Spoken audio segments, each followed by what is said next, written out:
Amy, let me tell you about a magical place that is so exactly designed to be enclosed space, year-round fun for the whole family that I bet you already know what I'm going to say before I even say the name. Let's say it together on 3. 1, 2, 3.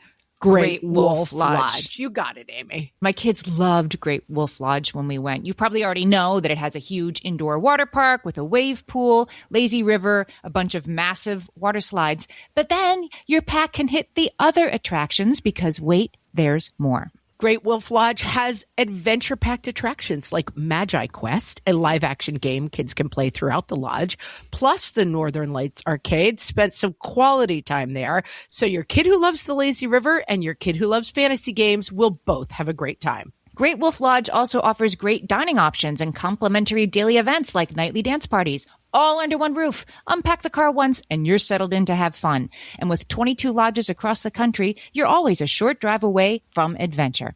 We've both had such great times at Great Wolf Lodge, so bring your pack together at a lodge near you. Learn more at greatwolf.com and strengthen the pack. At DSW, we ask the important questions, like, what shoes are you going to wear? Whether you're prepping for wedding season, festival season, or just planning the ultimate vacay, the right shoes can make or break an RSVP. So own the moment. You've got big plans, and we've got just the shoes. At the perfect price, of course. Get ready to get ready with Designer Shoe Warehouse.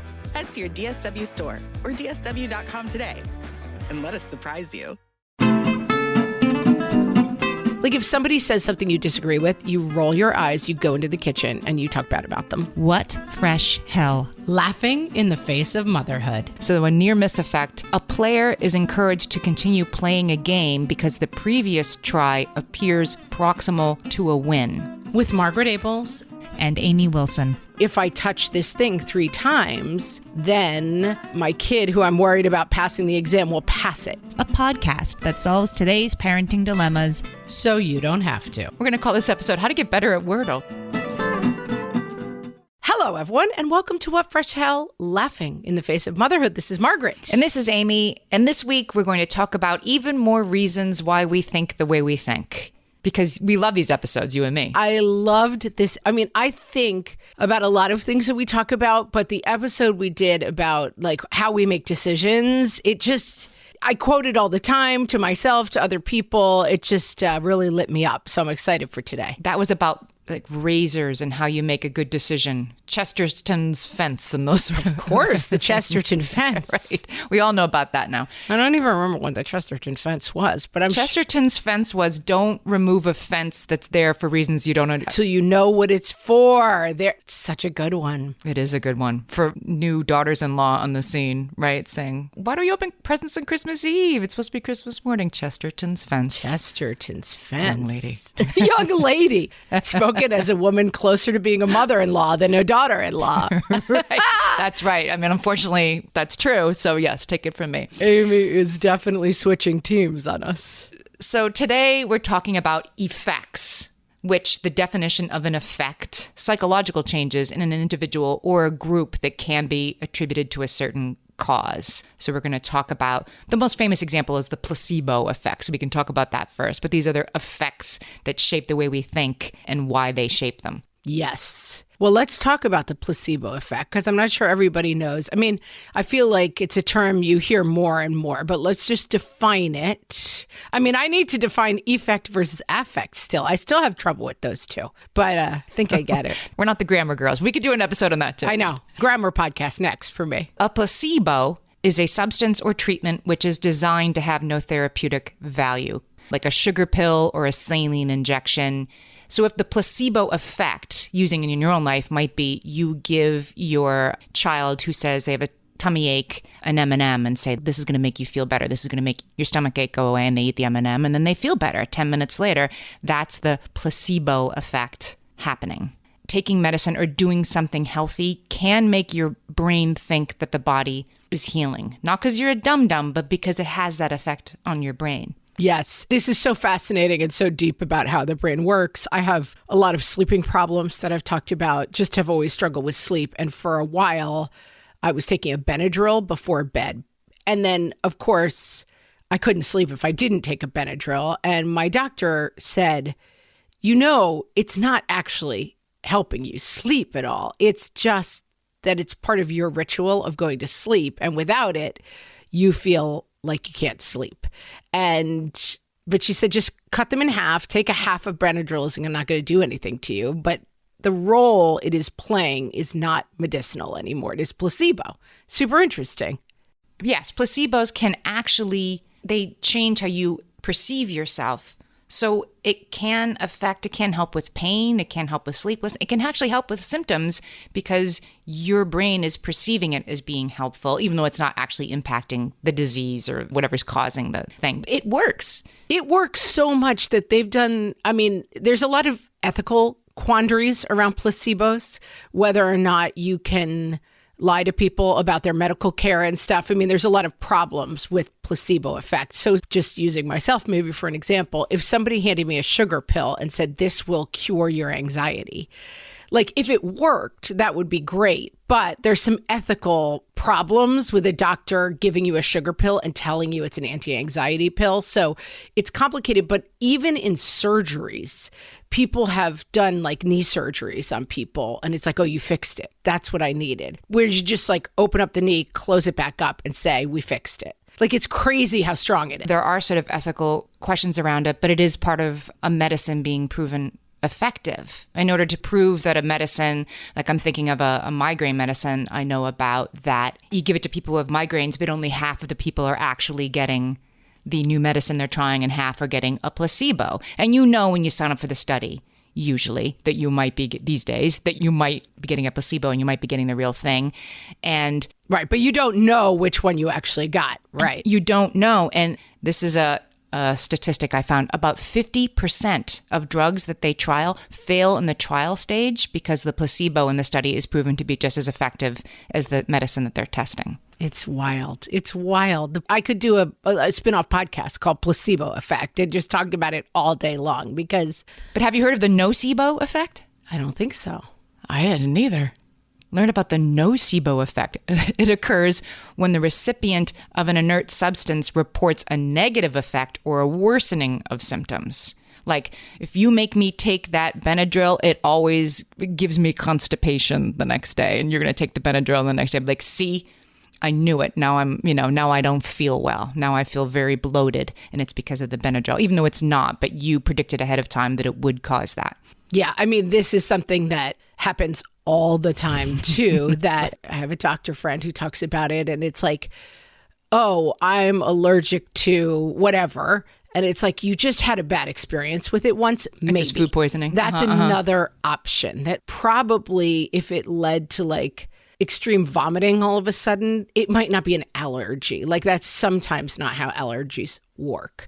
Now, on the other hand, our minds make connections that are not there. And it's interesting because as you read about child development and how children's brains work, one of the things that happens with kids on any kind of spectrum, ADD, ADHD, autism, whatever it might happen to be, is they are more likely to make unconnected things connected. So I wore a blue shirt and I went out and it was raining. Therefore, I can't wear blue shirts anymore because I don't want it to rain. And it's a theory of mind and a See also any sports fandom that might occur in your household, that you have to wear this shirt and sit on this cushion and nobody can walk by the TV while the kicker's out there. Yeah, yeah. And I know that stuff's all real, but I'm talking about other stuff. That's real. If I eat the cupcakes in the right order, the Giants will win the Super Bowl. And let me just say it worked. So come at me. They could start making some cupcakes is all I have to say. They really need you right now. Yeah, no cupcakes can save them now. They have to do 90% of it on their own. And then my cupcakes get them across the finish line. You get across the finish line. You're only allowed to eat offensive players when the Giants have the ball. You're only allowed to eat defensive players. I write the names of the players on the cupcakes. Yeah.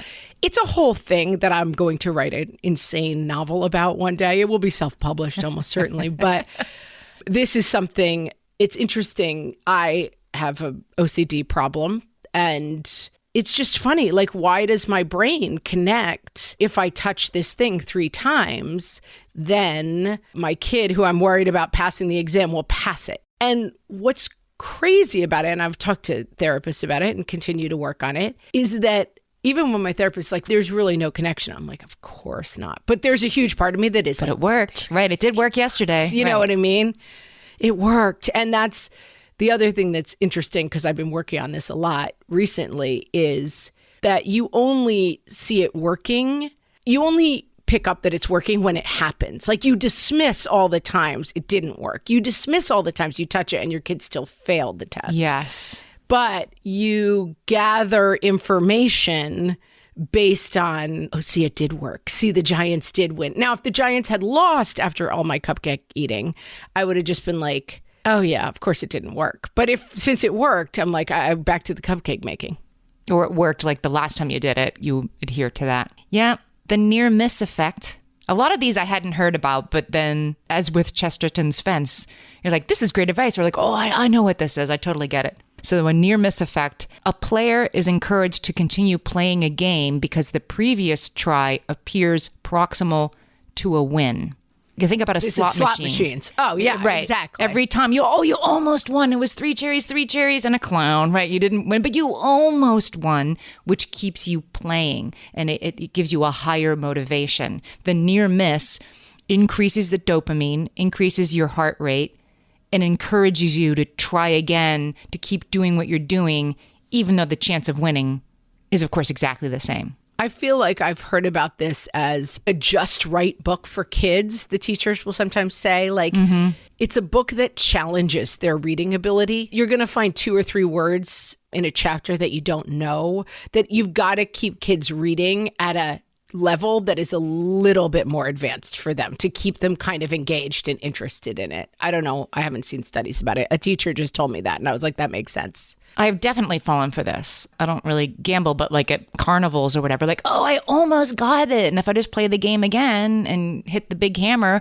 I'll get almost all the way to the top. Never really realizing that everybody gets almost all the way to the top because it's the near miss effect. They want to make you feel like you almost won every time. It isn't just you're so good at it. It's funny, like that's game designers. That's like Candy Crush. It just keeps you right in that place of, I almost got it. And I'm sure they do a lot of testing on when it gets too hard and people are like, I'm just going to give up. This isn't even fun. I can't get it. It's like, it's got to stay close enough to the line to keep you addicted to it, basically. Oh my gosh. Or like Wordle. I always get the Wordle in a certain number of guesses. The tail, the distribution is really about the same. And they must really think about that the words have to be dusty and not like Quetzalcoatl or whatever 5-letter word is really rare, because then people will stop playing. Well, I think the whole game is kind of that way. It's like, it's 5 letters. You've got 6 chances. I don't know. I know a guy. But I never get it in 2 and I never get it in 6. I always get it in like 3 or 4, right? And so they're definitely structuring it that way so that you'll feel pretty successful and keep playing. I'm not here to brag, but I've gotten it in 2 like 10 times maybe. The Martha Mitchell effect. This one is not really an effect, I'm going to say. I'm not sure that this is a psychological effect, but this is an incredible story that I had never heard of. The Martha Mitchell effect occurs when a medical professional labels a patient's accurate perception of real events as delusional, resulting in a misdiagnosis. So this isn't really an effect. I mean, I guess it's an effect in the brain of the medical researcher that like, no, you're crazy. That's not really happening, but it's really happening. Right. All right. So this is a story. I'd never heard this. Martha Mitchell was the wife of the Attorney General during the Nixon administration. Her husband was John Mitchell. And she went to officials and told them that she had been drugged and put under armed guard during a visit to California. Her husband went back to Washington, D.C.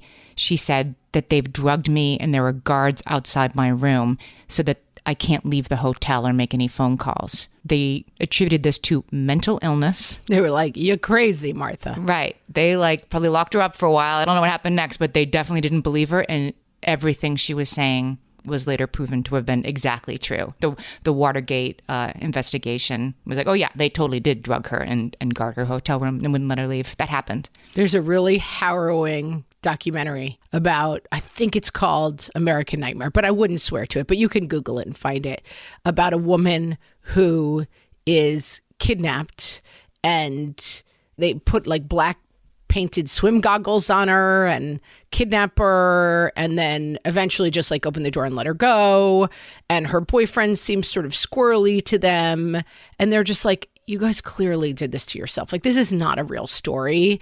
And then there's a shot of her like coming back to her father's house after she's released. And she's very calmly like walking down the street. And then she like rings the bell and she's not hysterical. And they're like, oh, this is clearly something that didn't happen. And then like a year later, they arrest a guy and they find like blacked out swim goggles, all her phone, like it really happened. And they didn't believe her. And it's because there have been a lot of people who, I don't know, a lot of people, but there certainly have been people who faked kidnappings because of problems in their relationship. And like it checked all those boxes for the police, but it was real. Except it was real. That's the Martha Mitchell effect in effect. All right, we will talk about even more effects right after this. Hellions, it's time for some spring cleaning, and I don't just mean the coat closets. Doing your financial spring cleaning can actually be super easy when you let Monarch do your financial spring cleaning for you. One dashboard that gets your entire financial life organized. No more clutter, no more mess, no more logins scattered everywhere, just accounts, investments, property, and more, all in one place. Get your first year of Monarch for half off, just $50 with promo code FRESH. Monarch allows you to look not only at what you've already spent, but also to plan for the future. With Monarch, you can set savings goals, plan for big purchases, and notice spending trends before they become a problem. I can generate cash flow reports that show me what we spent this quarter, this month, what we're probably going to spend next month, and feel prepared, organized, and knowing how to plan for the future. No more surprises and a lot more clarity. Try Monarch. Use code FRESH at monarch.com to get your first year half off at just $50. That's 50% off your first year at monarch.com with code FRESH. Amy, when I'm having a good hair day, it usually makes my whole day better. And that's why on every day, I'm taking Nutrafol. Nutrafol is the #1 dermatologist-recommended hair growth supplement brand. And it's the #1 hair growth supplement brand personally used by dermatologists. Nutrafol's hair growth supplements are peer-reviewed, NSF certified for sport, and clinically tested. Nutrafol offers multiple formulas for men and women tailored to different life stages and lifestyle factors, so you get support that's actually right for you.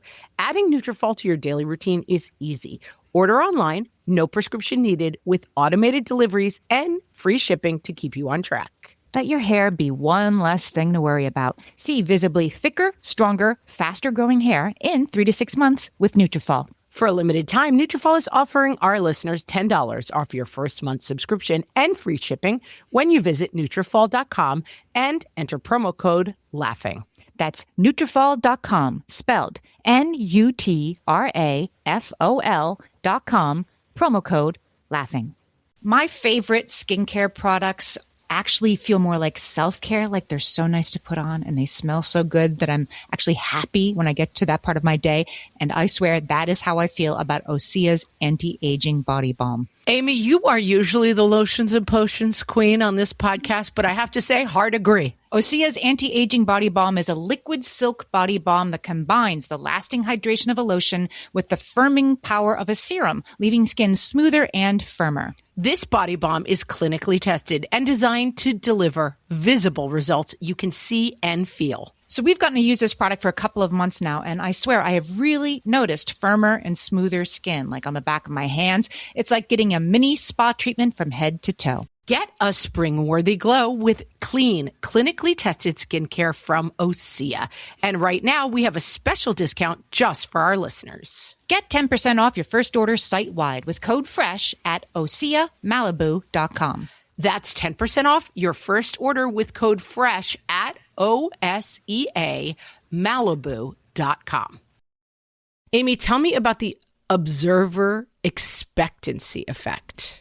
Okay, this is a good one with an absolutely hilarious example again. The observer expectancy, it's kind of related to what you were saying in our last episode, that if you observe something, you change it. You can't get a clean read on it because the fact that you're observing it means you're already changing things. Oh, and I tried to say that was Heisenberg's uncertainty principle, and one of our helpful listeners was like, no, dum-dum, that's the observer effect. The Heisenberg principle is that you can only observe the speed of a cork, but not its distance or something. Sorry. Something way over my pay grade. Sorry. You're going to write to us again. It was you can only, in physics, you can only observe one of two things at a time, not both. That's Heisenberg.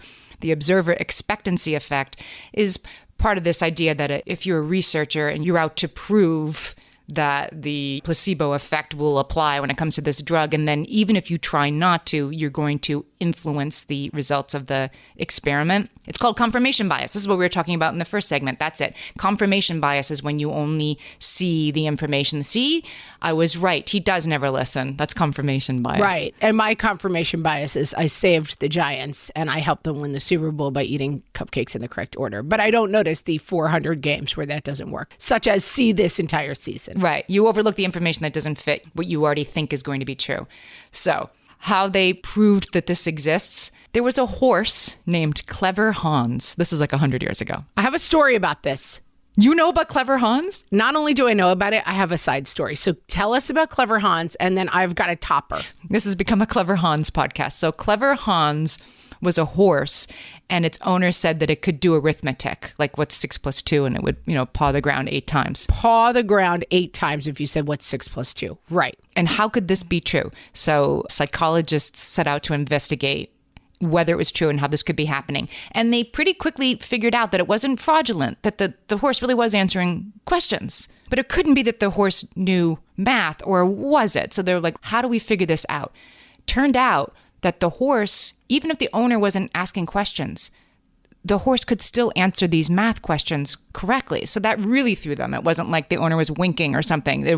Or tapping the fence. There was nothing the owner was doing to tip it at all. But the horse couldn't answer questions correctly when either it couldn't see the questioner, or, more interestingly, when the questioner didn't know the answer either. I know the spoiler, so I'm just going to nod because I know the answer. Right. So if it's like, I guess they must have had to ask pretty hard math questions to have the owner not know them. But if they say, what's 24 divided by 3, and the owner had no idea, then the horse didn't either. And if the horse couldn't see the owner, then the horse didn't know either. But if the horse could see the owner or somebody else asking the horse a question that they knew the answer to, the horse could answer it. So they eventually realized that when the horse is pawing with 6 plus 2, as they got to like 5, 6, 7, whoever was questioning, whether it was the owner or somebody else, their facial expression changed, like their eyebrows started to go up, like 7, and the horse was reading that increase in tension as getting closer to the right answer. That was the cue the horse had picked up on all along, and everybody asking the horse the question was doing this like, you're almost there, you're almost to the right answer, and the horse would see it and stop. You've almost got it, horse. Yeah, like I'm going to get some carrot by stopping right now. I have a real world example of this.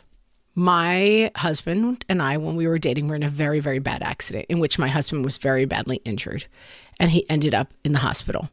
And because he had had a bad blow to the head, they were looking for cognitive abilities. So when he first woke up, he was quite disoriented, like didn't know anything, didn't know who he was, where he was. And then they start to ask you questions to try to decide whether or not you have brain damage. And the first question they asked him is, do you know where you are? And he took like a very long pause and he said, someplace medical. And they were like, okay, good. That's like a really good answer because he is taking in input and making a decision based on things he sees and hears. Like it would be better if he was like, oh, in a hospital, like I recognize this is a hospital. He wasn't there yet, but they were like, that's a good sign. It is a really good answer. Yeah. They said, what year is it? And it was, what year was it? 2006.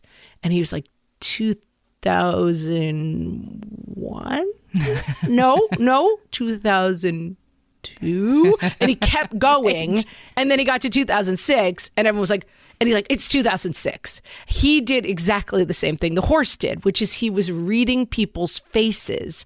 Like when he said 2001, he could tell we were all like, oh no, he's got major brain problems. Like our faces were squinty. But we all celebrated when he got to 2006 and he knew it. And in fact, that was a good sign for his brain cognition because he was at horse level, at least, being able to read people's faces and get the correct answer. And was somebody in the room like, oh, this is just like Clever Hans, the horse who could do math? I said, now I have to say, to be fair to Clever Hans, I did not know his name. But I said, oh my gosh, it's just like the horse who could do math. I knew this story. I don't know why. But I said, oh, that's so funny. He's like a horse pawing at the ground until he sees the answer that everybody's excited for. And were the doctors like, say more about this? A horse, you say? They were taking notes. And is a horse in the room here with us? I had the Martha Mitchell effect, and they took me out and they took me to the rest cure. But, I definitely had heard the story, and I definitely recognized, again, apologies to Clever Hans. I did not know his name, but I was said, you're just like the counting horse. I mean, he was still pretty clever, let it be said. Like the horse figured out like, oh, when they raise their eyebrows, I'm almost right. And then did they do something else? That's why we call my husband Clever David now. Clever David. He shall be from now on. The name letter effect. This one is one I never heard of. Kind of fascinating. People tend to prefer the letters in their name over other letters. And they don't know they're doing it. So they ask people to rank all the letters of the alphabet in order, or just sort of muse about what their favorite letters are. And people aren't aware, I don't know how they solve for this, but people aren't aware that they're just saying, oh, I really think A is wonderful, said Amy. They don't know that they're doing it, but they have solved for that. They say like, well, you learned to write an A first because your name is Amy, so therefore you like it better. They somehow have solved for that too. I guess I should have come better prepared, you guys. Like, well, how did they solve for that? Because I don't know. People are just so funny. And I think that it's so useful to, I don't know what it solves, but so many of the things we do that we think are completely like free will choices in a vacuum are informed by so many things that we are not even aware are going on. Yeah, that Kevin starts with K, right? And that's why you thought Kevin should be hired. Yeah, because of the name letter effect. Who knew? Yeah. And it goes into like the kind of people we're attracted to, like the kind of things we are attracted to. Your brain is working on a very deep level that you are just not that aware of. There was a study that showed after Hurricane Katrina, a large proportion of people who gave to disaster relief had names that started with K, like Kate and Kevin. God bless people. They're so weird. Hate, like that hurricane a little extra. Yeah. So if you want to like... they hate it more or they love it more? They just pay more attention to it. Maybe they're more attracted to its importance as an event because it starts with a letter that they like. So I don't know if this will have proven true for Milton, but yeah, that you give to things that start with your name. I mean, I should have donated Margaret and Milton. I can't say that I donated to Hurricane Milton, but I'm behind. Well, get to it. It's very important. And it makes me think there must be, like, am I more likely to give to charities that start with A? Maybe I am. I mean, I'd have to go back and look. I don't know, but it's fascinating. Charity Locksmith, yeah, that I donate to those. It's very interesting. And brands. You prefer brands that match your initials. That's funny. I can't think of any that match mine. A&W root beer. A&W root beer. It's got that frosty mug taste. Do you love taste. it? Do you drink it all day? I don't drink root beer. If you asked me to name a brand of root beer that was the best root beer, I would say A&W. Sure, I would. Well, mine would be M&M. I mean, I was Martin before I was married, so my nickname was M&M growing up. The Eaton-Rosen effect. This is new for something me. I always knew to be true. These are all new to me, except I'm like, oh, I knew this one. The Eaton-Rosen effect is that sayings or aphorisms are perceived as more accurate or truthful when they rhyme. This is you all over, Amy. This is from the beginning of the podcast. I would say something like, I just want to yell less. And you would say, we need a phrase for that. Yell less, don't worry about the mess. It always rhymed. Like you love a rhyming saying. I love it. And yeah, not just so we remember it, but for my kids, like effectiveness, like you get what you get and you don't get upset. There's a reason that's like, that. You know what? That's a great saying. It's because it rhymes. In my house, no feet where we eat was a very sticky aphorism that, you know what? I didn't get a lot of pushback on it. I didn't have to yell. I just say, take your stinky carpet grippers off of my table. Yeah. I mean, maybe I should go with no feet where you eat. I would like to see if you could somehow prove that homes where there are rhyming rules like that tend to cause less conflict in the house because they're just abided by everybody. We have a thing in our house right now. Our kitchen cabinets kind of like don't quite shut. Like if you walk away and just sort of swing it behind you. You need soft shut cabinets. It goes like most of the way shut, but it doesn't quite. I guess they don't bang. It was probably designed that way. I don't know. This is causing my high schooler she sees red every time that we leave a cabinet door a little bit open, which we do 98% of the time, because you just kind of walk away and just swing. You get the mug and then you turn to the boiling water and you just kind of swing it shut behind you and it doesn't shut all the way. It makes her crazy. So she needs, because my spouse and I do not abide by her belief that... How about shut the cabinet, you damn idiot? Is it close enough? That's a sight rhyme. I think Stephen Sondheim would have used that and we would have said it was genius, but yeah. Shut the cabinet or I'll catch you in a net. I'm trying. I'm working on it. All right, let me workshop this one a little bit. I'm spitballing here. This is not my best work because I'm just doing it off the top. Shut the cabinet or I'll get upset. How about that? Or I will. But we're getting closer. Again, we can't devote the whole podcast. Upset. Shut the cabinet or I will get upset. It still needs work. We'll be back with even more effects that affect our thinking. All my kids learned to swim when they were little. It was super important to me that they be confident and safe in the water.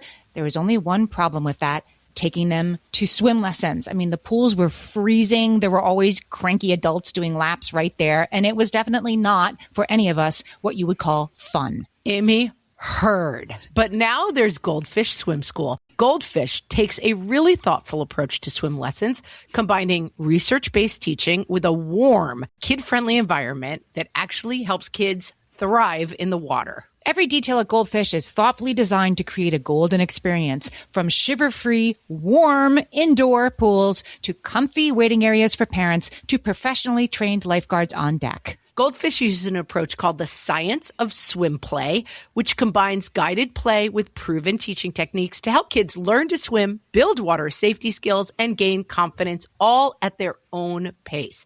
Lessons are designed to meet kids exactly where they're at. If you've been thinking about swim lessons or just wondering where to start, this is a great opportunity. Right now, Goldfish Swim School is offering a waived membership plus your child's first lesson free at participating locations. Just visit goldfishswimschool.com/free to find a location near you and enroll using promo code FREE. That's goldfishswimschool.com/free, promo code FREE. Hey there, I'm Kendra Adachi, and my show, The Lazy Genius Podcast, helps you be a genius about the things that matter and lazy about the things that don't, and you get to decide what matters. I'm not here to tell you what to do. I'm here to give you a new way to see.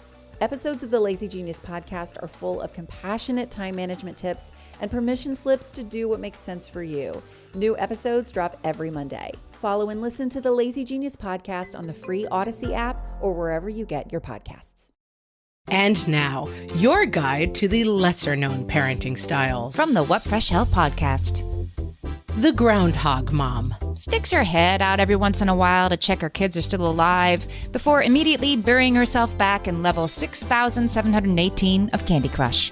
The NSA Mom. She's got passwords. All of them. She's monitoring her kids' texts from her laptop. She's got an app that pings her whenever inappropriate Snapchats come through. And for some reason, she even knows her 14-year-old's TikTok login. Air Traffic Controller Mom. Schedules her kids every moment to ensure a smooth flow from breakfast table to bus pickup to after-school activities all over town. The Godfather Mom. Sits in a back room. Waits for kids to approach her to ask her favors. If she says yes, you're gonna owe her. The Rabid Squirrel Mom. Runs around in panic circles just trying to keep up and find some time for snacking. Signature phrase, has anyone seen my keys? This has been your guide to the lesser-known parenting styles. From the What Fresh Hell podcast. Amy, let's talk about the Dunning-Kruger effect, which I actually have heard of before. I don't know if everybody has. You think you know what it means, but you're not sure you do know what it means. Yeah, you're like, oh yeah, Dunning-Kruger, I've heard of this one. Cognitive bias in which people with limited competence in particular domains overestimate their abilities. I would like to give you an example of this. Okay. We did this on one of our bonus episodes, Random Questions. And one of the random questions was, what is the biggest animal you could beat in a fight with your bare hands. And the animal is attacking you. It's mad at you, right? So you can't be like, oh, it's a, cow that can't fight back. It's fighting you. It's mad. And so I have had at least 4 men in my life say that they could take a wolf with their bare hands. A wolf, Amy. A wolf. I forget who I said, but I said like a raccoon. I said something like really little. I said a manatee. You said the worst answer, a raccoon. It's small and it's very dangerous. Small and feral. Right. Yeah, like it's the word. You got to pick a large, docile animal. And you went with the small, ferocious animal that also might be rabid. Yeah. But yeah, I'm like, Dunning-Kruger effect. Look no further than all the men I know who think they could kill a wolf with their bare hands when it was attacking them. Yes. So it's like a specific area. You overestimate your ability to do it when you start something new. See, also me like thinking that I knew how to ski after going down the bunny slope, a few times with no lessons. I did not know how to ski. But this it can be over applied to be, these days we kind of use it as a shorthand for like dumb people think they're smart. The dumber you are, the smarter you think you are, which is not really what it means. It reminds me of the story you tell about your child who was, I think, dancing, did a little dance for you in the kitchen. I'll let you tell the story. My son at probably 6 was dancing around the kitchen, and I said, you're pretty good. You should take dance lessons. And he turned to me with a completely straight face and he said, Mom, I should teach dance lessons. And that is him to this very day. He'll pick up a lacrosse stick and, throw the ball out of it. He's like, I think I might be amazing at lacrosse. I'm like, God bless you. I wish I had your confidence. That's right. And then, of course, the better you get at, that there's an inverse of this too, the better you get at lacrosse or, I don't know, fighting raccoons, the more cautious you are about your ability level. Interesting. Like, I'm not sure I am so good at lacrosse. There's so much to learn. Interesting. Is this also people watching Simone Biles at home and being like, oh, she really should have pointed her toe on that one? Like the feeling that like... If only I was there. Yeah. Like, I mean, I do like to give my husband a little bit of grief as he loudly watches football on Sunday. I'm like, you're right, honey. You would have done so much better. You would have caught that back-flipping end zone touchdown and you would have remembered to drag your left foot for sure and stay in bounds. Well, David Dunning of the Dunning-Kruger effect says the first rule of the Dunning-Kruger club is you don't know you're a member of the Dunning-Kruger club. Oh God, is that true for everything? And I mean, I think that all the time when I'm analyzing things or looking at people's behavior, and I think, gosh, there's a lot of stuff that I don't know. I do too, but you're right, of course, that the person who's going to kill a wolf with their bare hands, it's like, give me a shot at it. I got it. I mean, the conversations that I have had about this, and I don't know, could a person kill a wolf? Maybe even, but the certainty with which I am greeted by these people's ability to kill a wolf, it knocks me out. I mean, there might be a biological imperative around risk assessment that if everybody was too cautious, nobody would ever get anything done or achieve new things. If everybody was pretty sure they couldn't do things, but I'm not sure. I think that's right, that there's a dock that we jump off in the summer. It's like maybe 12, 13 feet off the ground, maybe 16. I don't know. It's pretty high to me. And you just watch the kids like flinging themselves off it. And it's like, oh, fun, easy. And then you go stand at the top of it and you're just like, I would never survive the fall. Right. I'm going to walk back down the ladder. This one I have heard of, the Zeigarnik effect, but I read about it. Wow, I've never heard of it. I read about it. And this one I have some applicability for you. The Zeigarnik effect is that people remember their tasks that they haven't completed yet, that are unfinished or were interrupted, better than the ones they got done. The thing that's still left hanging that you didn't quite finish, you can remember better than the thing you finished. They studied a waiter who, with the checks that were out and not paid yet, this guy had perfect recall of like table 8, and I have to get that. But then once the person was gone, they don't remember what they had, how much the bill was, or it all went well. And it's like, it's gone. Well, that's pretty good, really, because you kind of need to free up that hard drive space, right? I mean, I think that you do need to flush that out and be like... Yeah, it's good. But there's 2 ways where you can apply this. The first one is how I had heard about it.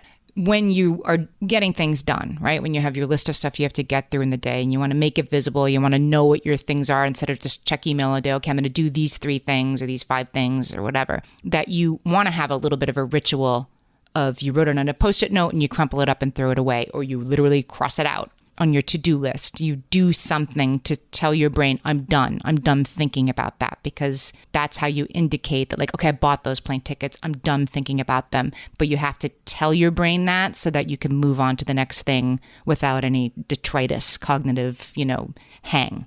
It's interesting. I say to my kids all the time, if we're revisiting grudges or things that went wrong 5 or 6 years ago, that time my husband got a flat top for the grill to make smash burgers, which is like the flattened kind of burgers. And the first time he made them, they basically were like charcoal pucks. He didn't realize how much more quickly they were going to cook being flat.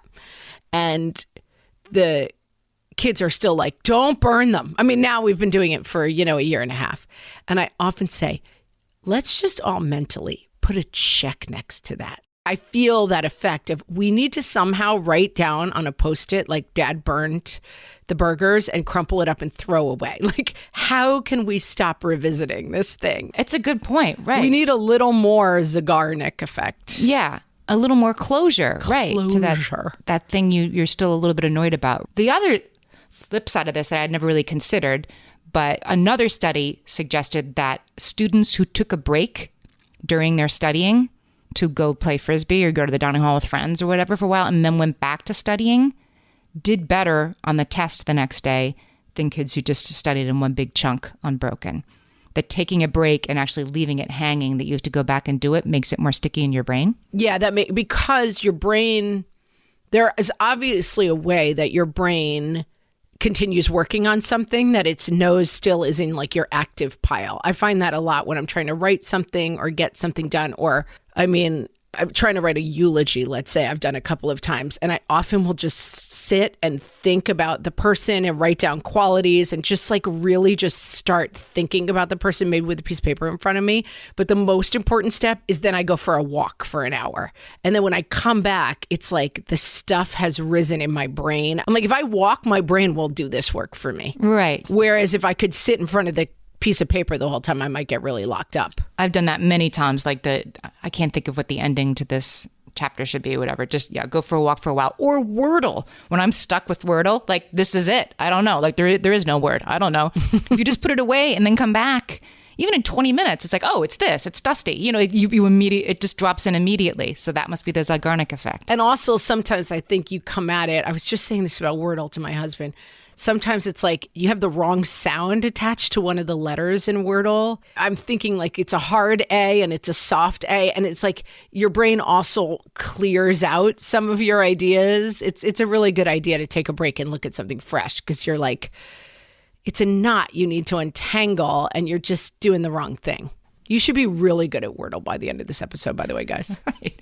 We're going to call this episode How to Get Better at Wordle. Yeah, exactly. Clever Hans pawed the ground. This one... How to get better at Wordle and counting when people are looking at you. Right. This one, you know what it is, even if you didn't know the name of it. The online disinhibition effect. Ugh. Less of this, please. Less of this. This reminds me of our Fresh Take with Britt Barron a couple weeks ago. The online disinhibition effect is the internet user's tendency to say or type things they wouldn't say in real life. It's caused by a number of personality variables that allow us to deviate from our normal behavior. Even, they've found in studies, it's your name. Even if it's like Amy Wilson on Facebook with being a picture like, of you dummy, with a picture of you. I mean, you see it all the time on social media. Somebody gets canceled, like some football coach or Dairy Queen employee loses their job because of something they posted on social media with their real name or from their work email or things like that.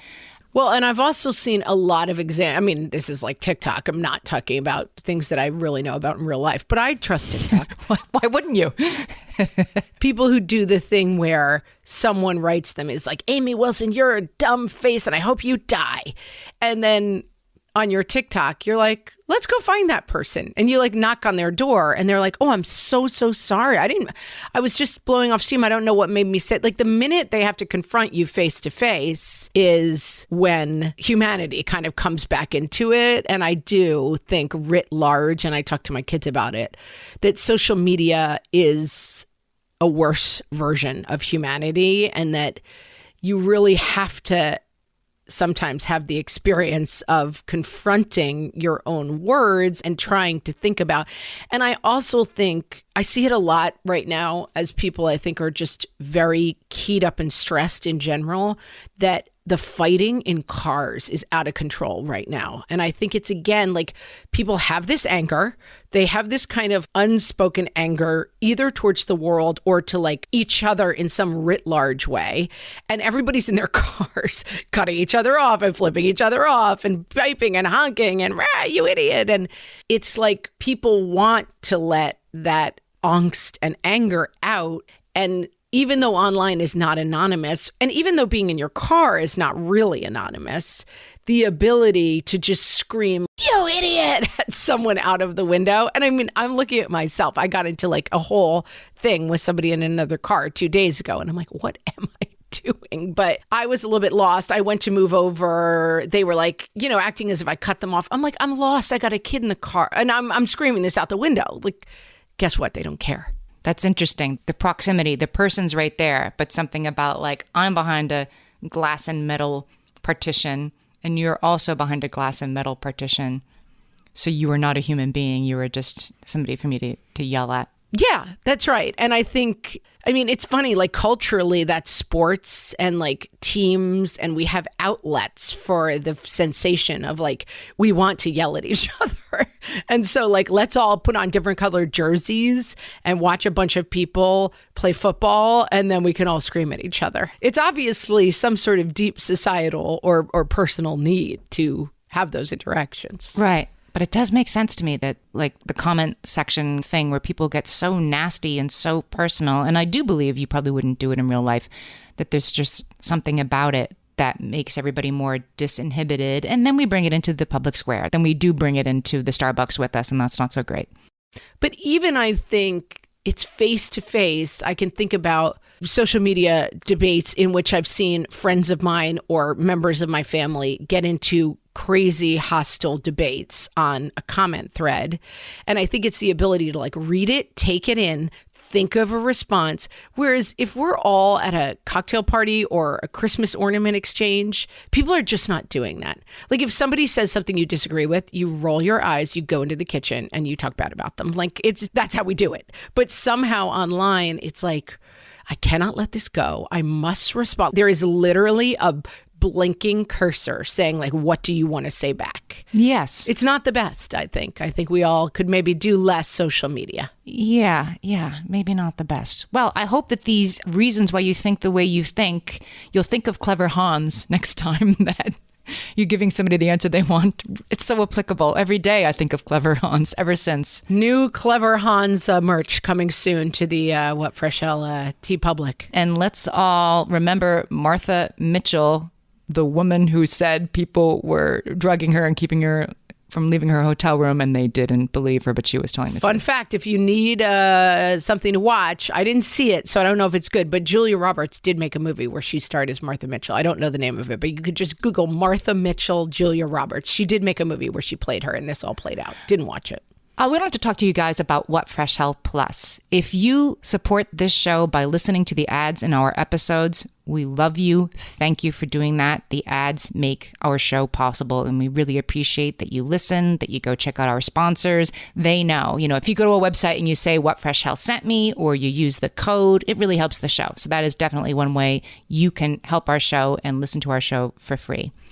If you're interested by the idea of an ad-free feed and a bonus episode once a month where we talk about Clever Hans or whatever. We get really off topic in these bonus episodes. We have a lot of fun. We go to some strange places.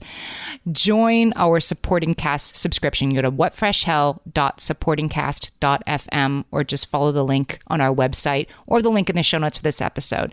$4.99 a month or $39.99 a year. You subscribe in like 2 taps. You keep listening where you're already listening. You don't need a new app or anything. And you'll get an ad-free complete archive of all our episodes plus monthly bonus episodes. And you can always go to whatfreshhellpodcast.com to find links to What Fresh Hell Plus. And if you're still listening, you're in for a treat because I Googled and the movie is called Gaslit, starring Julia Roberts as Martha Mitchell. It might even be a short series, but it is called Gaslit. And with that, don't tell us we didn't teach you anything, people. Clever Hans, Gaslit, all of this wonderful information and how to play Wordle. And with that, we'll talk to you next time. So long.